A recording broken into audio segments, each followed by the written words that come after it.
Selamat malam, masih dengan saya ya. Langsung saja ini berhubung biasanya ini terasa lama ya karena berdua dengan Bu Wening, tapi pada malam hari ini karena kedatangan tamu spesial jadi waktunya tuh terasa sangat cepat berlalu. Nah, mungkin langsung saja ini ke pertanyaan selanjutnya ya.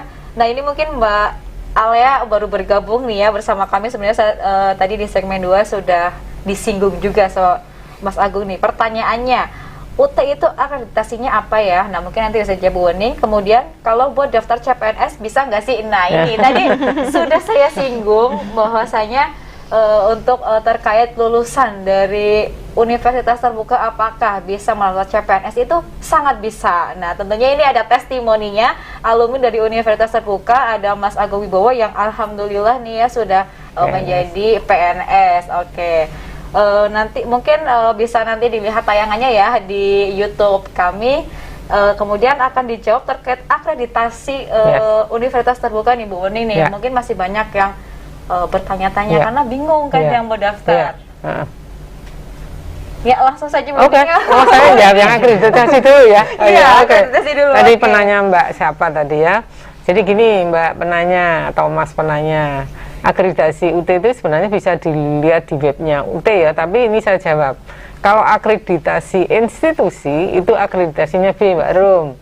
Tapi kalau yang fakultas itu ada yang A, ada yang kayak administrasi publik itu A, manajemen A, komunikasi A, tapi ada yang B. Jadi ada antara A dan B. Tapi kalau akreditasi institusi itu akreditasinya B.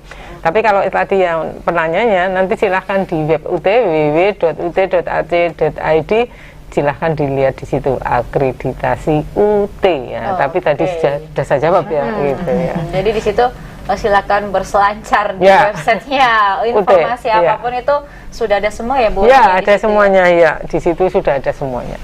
Nah Bu Wening ini maaf terkait saat ini ya, apakah untuk sistem pembelajarannya ini pernah kayak mengalami mungkin kendala atau karena bukan perbedaan sih ya sebenarnya, karena tadi dulu udah jarak jauh nih.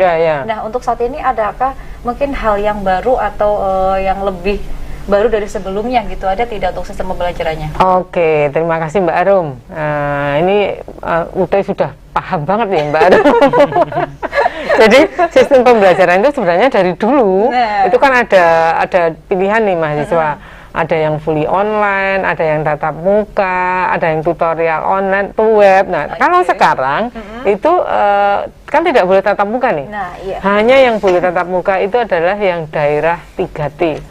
Terluar, terdepan, dan terapa ya, 3T-nya satunya lagi. Nah, untuk terluar, terdepan, terapa ya satunya, lupa saya. Yang pokoknya yang 3T ya. Tapi untuk sekarang semester kemarin sama besok itu yang semester besok itu pembelajarannya tidak boleh tatap muka Mbak Arum. Semua menggunakan tutorial online. Artinya di sini kalau nanti ada dua macam nih, ada yang tutorial online, yang kedua adalah web. Bedanya di mana? Bedanya kalau web itu sebenarnya tutorial sinkronus, artinya tatap muka. Cuma lokasinya itu beda-beda. Misalnya contoh seperti ini Mbak Arum. Saya memberikan tutorial saya dari Purwokerto. Mungkin mahasiswa saya ada yang di Brebes, ada yang di Tegal, kayak gitu ya. Nah, itu sebenarnya tatap muka, real time, waktu itu sama, hanya di tempatnya itu beda-beda. Nah, kalau yang tutorial online itu seperti apa? Tutorial online itu asinkronus. Asinkronus itu seperti apa? Tutorial yang tidak tatap muka. Jadi hanya waktunya itu seminggu. Misalnya contoh nih, saya memberikan tutorial mata kuliah A. Misalnya harinya Senin. Nah, mahasiswa saya beri waktu seminggu, Senin sampai dengan Minggu. Itu harus kalau diskusi harus sedang dijawab. Setelah itu sudah ditutup. Nah, bedanya ini tidak real time, tidak tatap muka. Tapi kalau yang web itu tatap muka, hanya tempatnya berbeda-beda. Begitu Mbak. Kemudian dari tutorial ini ya Bu Wening, berapa sih maksimal jumlah pesertanya yang mengikuti tutorial ini? Apakah ada batasannya mungkin dalam satu kelasnya, bukan kelas ya, ini tutorial gimana ini? Jadi kalau yang sekarang pembagiannya sebenarnya ini kan tidak dalam satu ruangan nih. Kalau tatap muka itu kan 40 maksimal ya. Tapi kalau sekarang itu biasanya satu kelas itu ya 50 lah. Tapi kan tidak di ruangan ya. Sebenarnya 50 pun bisa, di atas 50 pun bisa. Karena tidak tatap muka. Tatap muka tapi tempatnya berbeda-beda. Misalnya ada yang tadi saya sampaikan, saya mengajarnya dari Purwokerto, tapi mahasiswa saya ada yang di Banjar, ada yang di Brebes, ada yang di Tegal, pokoknya kayak gitu. ada di mana-mana. Nah, gitu loh. Itu namanya tuh web tutorial webinar, berbasis webinar. Siap. Satu yang harus diingat, kalau tutorial webinar maupun tutorial online itu jaringan internetnya saja. Itu harus jangan sampai terputus-putus nanti gitu. tertinggal. Iya, betul. Tiba-tiba videonya macet, aduh. Kok itu coba aja kenapa ya? Oke, ke alumni lagi ya, Bu Weni. Ini Mas Agung nih, ada nggak sih dulu mungkin dari pengalamannya Mas Agung selama kuliah di Universitas Terbuka, mungkin apa saja yang dirasakan atau bagaimana sih suka dukanya kuliah di UT? Nanti gantian ya Mbak Eka ya.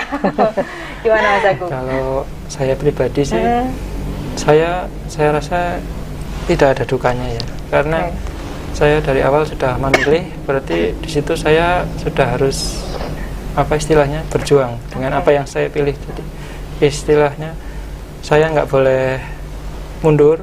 Saya sudah menjatuhkan pilihan dan saya harus maju. Intinya saya harus tetap fokus untuk mencapai apa yang telah saya tetapkan sebagai tujuan, seperti itu.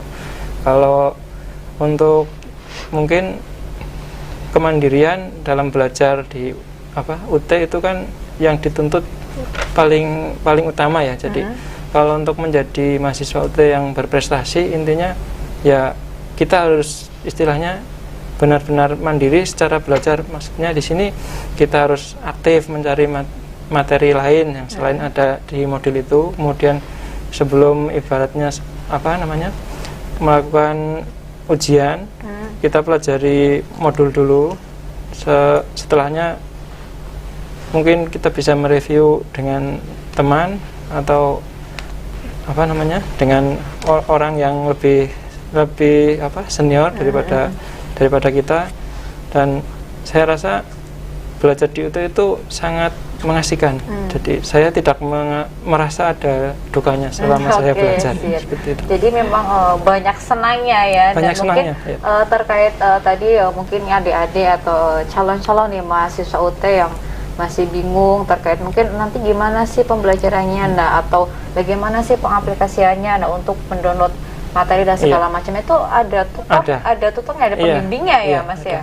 Dan yang membuat saya sangat istilahnya nyaman itu fleksibel. Kalau di UT itu benar-benar kita yang mengatur waktu sendiri untuk belajar. Jadi setiap kita ada waktu kita bisa selangkan untuk belajar, ya kita belajar. Jadi kan kadang orang nggak selalu bisa belajar seperti yang kuliah reguler ya, harus waktunya tatap muka seperti ini karena kita harus bekerja disambi dengan bekerja. Kalau di UT kan kita bisa bekerja dan setelah itu kita bisa melanjutkan kuliah. Jadi ini nilai yang sangat saya rasa sangat krusial, dan ini tidak ada di perguruan tinggi lain selain di UT. Dan saya rasa UT merupakan salah satu pilihan terbaik bagi calon siswa atau calon mahasiswa yang ingin bekerja sambil kuliah, seperti itu. Siap. Jadi memang sangat fleksibel ya waktunya. Jadi buat siapa saja ini UT, siapa saja boleh daftar, siapa saja silahkan kuliah di UT karena tidak ada batasannya. Tidak ada batasan waktunya, karena terbuka. Nah, itu terbuka untuk siapa saja, dan tentunya UT ini tersebar luas di Indonesia dan juga bahkan di luar negeri, Bu Weni ya. Oke, jadi ini teman-teman dari Universitas Terbuka itu kalau pergi kemana-mana gampang, lulusan UT ya Mbak. Nah langsung tuh. Oke, selanjutnya dari Mbak Eka nih, cerita terkait bagi waktu tadi kan. Kalau Mas Agung ini kan bekerja, dan mereka juga bekerja mungkin ibu rumah tangga juga ya. Nah itu kadang ada rasa mungkin capek atau mungkin ya perasaannya gimana sih dulu, bagi waktunya gimana ini. Saya juga nggak mengalami hal seperti itu sebenarnya. Memang hampir sama ya. Jadi untuk kuliah di UT itu memang waktunya sangat fleksibel.